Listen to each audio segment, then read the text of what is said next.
have my... Hello, I have this honor to have this Queen Nicole with me here.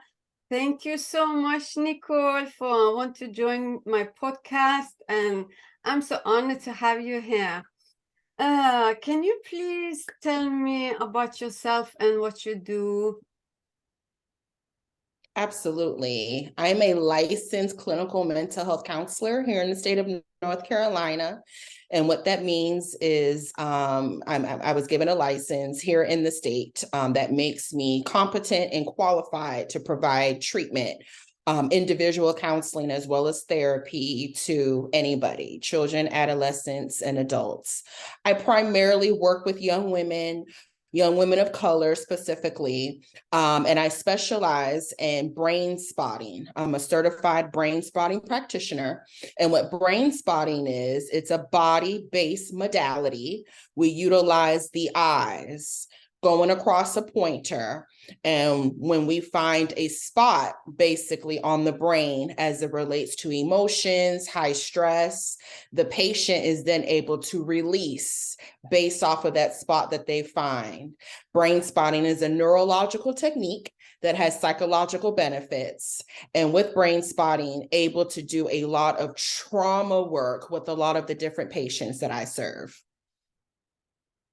Thank you so much for sharing a little bit about what you do. And can I ask you, what happened since you chose this path of yours? What is the reason behind it? Can I ask you about that? Yes. Well, initially going into college, I had obviously heard of therapy. But as far as wanting to be a therapist or setting out on this journey of being a therapist, that was not something that I was initially wanting to do. Like a lot of young adults, had a lot of different interests, changed my major once, maybe twice. But it was a human services class that I took, actually social welfare as an elective my freshman year.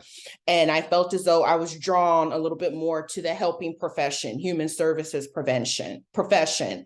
So there I was, sophomore year of high school, going down to the change of major office to change my major. My major initially actually was history, and I changed it to psychology.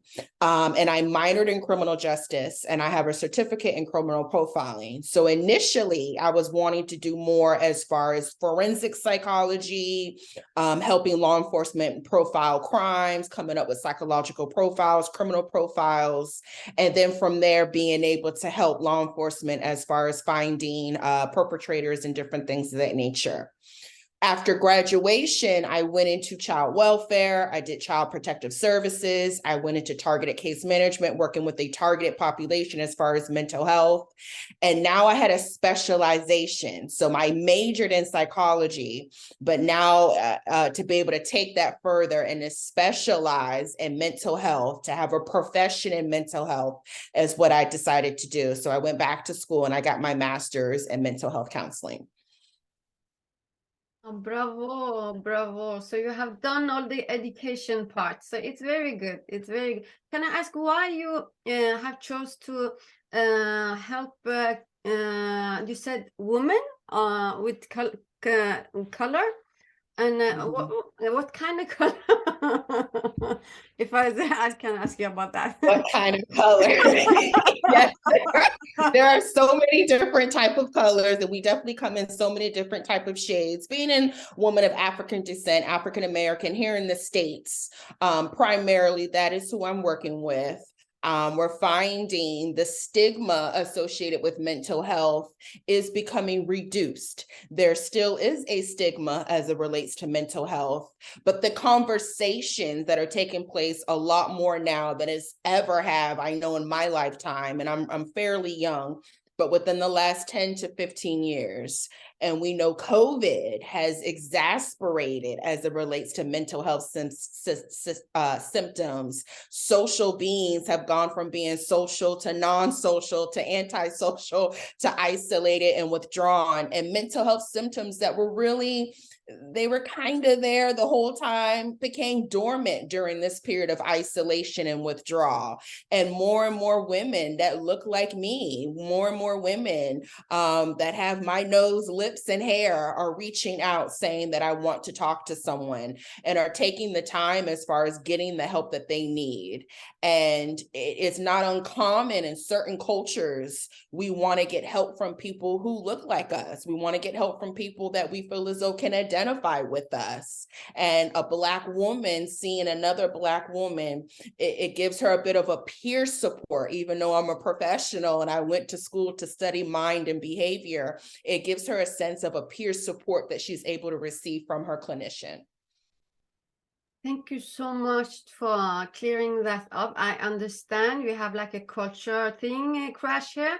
That is a very normal thing, maybe in America to say colored, but me, okay, I cannot understand this white and black and brown because I live in Norway. I haven't seen any white people. They are pink in my eyes.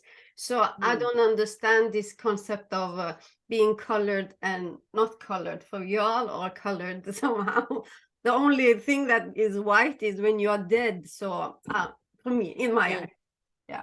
So, but it's bravo. It's very good that you see the woman that you can help and lift them up from where they are. I'm so proud of your work. Can you please tell me what you do then daily to keep your mental health in check? I talk a lot, you know, we hear in our culture here in the States, coping skills and being able to cope and dealing and different things of that nature. I twist that a bit in my sessions, and I talk a lot about replenishing. I talk a lot about rejuvenation. You just poured out in this session with me. You just poured out into the universe, into your creator. You poured out something that was troubling your soul, because that's what therapy is. We're going to get treatment of the soul. Psyche, psychology, psych is Greek for soul. So you're getting soul therapy. So to pour out, we have to pour back in. You have to water, you have to provide nourishment and nurturement to that soil, to that flower, to that seed. So I follow my own advice. I nourish myself, I nurture myself, I rejuvenate, I replenish. Even putting on a nice lip is rejuvenating for me, as far as a nice shade of lipstick. Not just hair, nails, and fingertips, but the inner work. What am I doing to nourish myself food-wise? What am I doing to nourish myself mental-wise? Is that reading? Is that looking up something positive? What do I allow to be brought into my energy and my overall space? I'm very particular as far as what comes within me and around me. Positivity. Positive relationships. Relationships are mirrors of the relationship I'm having with myself. And a lot of times what I'm having with others goes back to something that I have not maybe gotten to the root of as it relates to myself. The first relationship, the most important relationship that a human being will ever have with another human being, is the relationship with self. So how am I taking care of me? What boundaries do I even set with myself? How do I replenish? How do I rejuvenate? And then how am I mirroring that with other human beings within my local community? Thank you so much. It was very enriching. So thank you. And can I ask if you have done any inner child work? And yes. Yes, I do say every good doctor has a good doctor. You don't want a medical doctor that's falling down, you know, while you're getting your checkup. Every good dentist has a good dentist. You might not want to go to a dentist that has all of their teeth out. And even your hairstylist who's doing your hair, you want her to have some type of appreciation of herself and her beauty and her hair and her aesthetics. So I do replenish and rejuvenate by having other professional supports around me to aid in my own self-care, inner child work, because there's always an inner child in us. once I get to 50, 60, and 70, there's still an inner child in us. I say a lot of times to my patients, and every woman is a little girl, and every little girl is a woman that she's wanting to attain to be and looking up to be and trying on her mom's pearls and walking in her shoes that are too big and putting on her dress that is too big. There's a woman, even that little girl is trying to attain to be and to grow to be. And there's a little girl within a woman that she always, for the most part, needs to be able to revert back to so that she can remember to put herself first. Lovely, lovely. And do you have any specific thing that you really recommend to someone to have done inner child work that can stand in the confidence that you have done, that you do now? You are so confident, and I love this confidence of you. Yes. Well, for me, I have to say, if I'm being completely transparent, it's not all me. Though I've done the work and I take responsibility and accountability for doing my work, there is a higher being that I answer to. I have a very strong relationship with God. My faith is very important. I've almost, in a way, I'm getting there, not 100%, but I've almost, in a way, I've moved from confidence to Godfidence. That even on those not so great days that we all have, I could have done a little better. I could have said this, I could have done that, XYZ. I remember who I belong to, and I belong to the God of the Most High. That is my Father. He loves me. He's striving for me. He wants me to do my very best. He wants me to continue to do great. Anything other than that is a lie. And I have to tell myself that's a lie. It's not of my Father. He wouldn't speak those negative things into me. He wants me to do great. He wants me to continue to push forward, but he loves me. And anything other than that is not associated with God. It is not associated with love. And I have to maintain that to be able to keep perspective when I do have those not so good days. Thank you so much for sharing it. I loved it. So thank you. And my last question is, do you have any advice for someone new in this healing journey? To understand it's a journey. It is not a sprint. It's a marathon. You will get to the other side. You will get to the other side. And you don't even have to necessarily believe that going into the journey.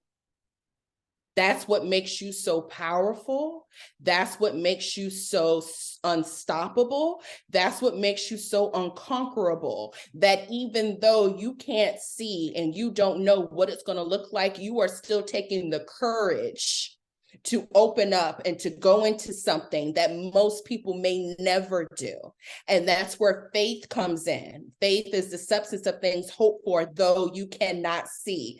So that shows right there your character. That shows right there that you are made for this, that there is something on the other side. You are going to have great days. You are going to have not so great days. But I promise you, when you get to the other side and you turn around and you look at what you just came from, you're going to say, my gosh, and you're going to keep moving forward and ask yourself, how did I do it? Where did this come from? And you're going to see it was your inner child this whole time leading you and guiding you to better. Thank you so much. I've chill all over my place. So thank you so much, Nicole. You're so beautiful soul. Thank you.